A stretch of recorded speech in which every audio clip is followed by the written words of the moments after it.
जानिए हनुमान चालीसा में वर्णित अष्टसिद्धियों और नव निधियों का क्या है रहस्य। हनुमान जी को अष्टसिद्धि और नौ निधि के दाता के रूप में जाना जाता है। गोस्वामी तुलसीदास द्वारा रचित हनुमान चालीसा वीर हनुमान को प्रसन्न करने के लिए सबसे सरल और शक्तिशाली स्तुति है। इसकी हर चौपाई अलग अलग रूप से शक्तिशाली है।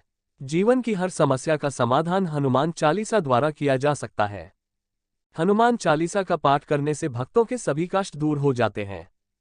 गोस्वामी तुलसीदास ने हनुमान चालीसा के माध्यम से हनुमान जी के बल, बुद्धि व पराक्रम का वर्णन किया है। हनुमान चालीसा की अनेक चौपाइयों में हमारी समस्याओं का समाधान भी छिपा हुआ है। इन चौपाइयों का प्रत्येक आदमी के जीवन में महत्वपूर्ण योगदान है। भगवान राम के प्रिय भक्त हनुमान जी को अष्ट सिद्धि और नौ निधि के दाता के रूप में जाना जाता है। हनुमान चालीसा की एक चौपाई भी है, अष्ट सिद्धि नव निधि के दाता असवर दीन जानकी माता। अर्थात हनुमान की भक्ति से व्यक्ति के जीवन में 8 प्रकार की सिद्धियां और 9 प्रकार की निधियां साकार हो जाती है। लेकिन क्या आप जानते हैं ये अष्ट सिद्धि और नव निधियां हैं क्या? आइए जानते हैं इसका रहस्य। अष्ट सिद्धियां और नव निधियां। श्री राम भक्त हनुमान को 8 सिद्धियों और 9 निधियों का वरदान मां जानकी ने दिया था और कहते हैं कि इन्हें संभालने की शक्ति भी केवल महाबली हनुमान में ही थी। दुनिया में सबसे कीमती वस्तुएं हैं 9 निधियां, जिन्हें पा लेने के बाद किसी भी प्रकार के धन और संपत्ति की आवश्यकता नहीं रहती है। हनुमान जी के पास 8 प्रकार की सिद्धियां थीं। इनके प्रभाव से वे किसी भी व्यक्ति का रूप धारण कर सकते थे। अत्यंत सूक्ष्म से लेकर अति विशालकाय देह धारण कर सकते थे। जहां चाहे वहां मन की शक्ति से पल भर में पहुंच सकते थे। कौन सी है अष्ट सिद्धियां? हनुमान चालीसा के अतिरिक्त मार्कंडेय पुराण और ब्रह्मवैवर्त पुराण में भी अष्ट सिद्धियों का उल्लेख किया गया है। आइए जानते हैं कौन सी हैं वो अष्ट सिद्धियां। पहली अणिमा, इस सिद्धि के बल पर हनुमान जी कभी भी अति सूक्ष्म रूप धारण कर सकते हैं। दूसरी महिमा, इस सिद्धि के बल पर हनुमान ने कई बार विशाल रूप धारण किया है।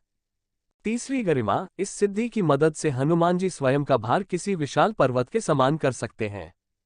चौथी लघिमा, इस सिद्धि से हनुमान जी स्वयं का भार बिल्कुल हल्का कर सकते हैं और पल भर में वे कहीं भी आ जा सकते हैं।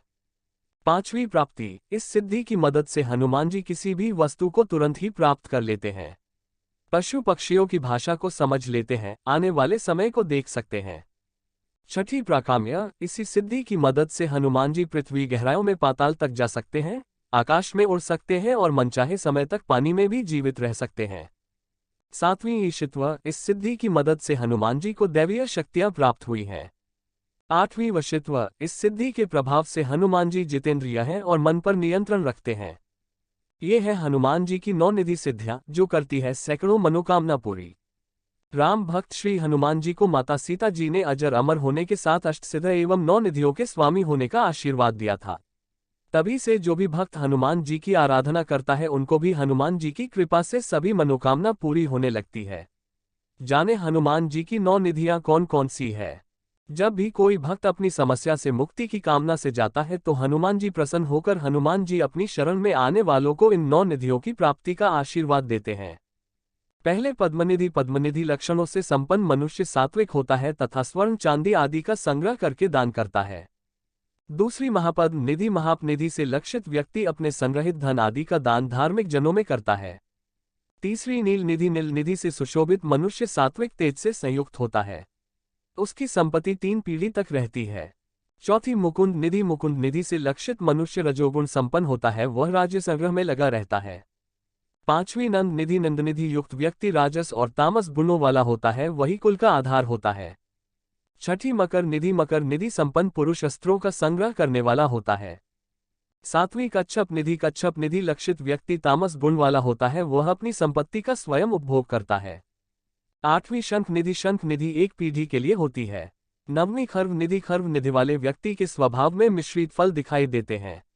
उपरोक्त 9 निधियों के अलावा भागवत पुराण में भगवान कृष्ण ने 10 गौण सिद्धियों का वर्णन और किया है, जो इस प्रकार है। पहली अनुर्मिमत्वम, दूसरी दूरश्रवण, तीसरी दूरदर्शनम, चौथी मनोजव, पांचवी कामरूपम, छठी परकाया प्रवेशनम, सातवीं स्वच्छंद मृत्यु, आठवीं देवाना सह क्रीडा अनुदर्शनम, नववीं यथासंकल्प संसिद्धि, 10वीं आज्ञा अप्रतिहता गति।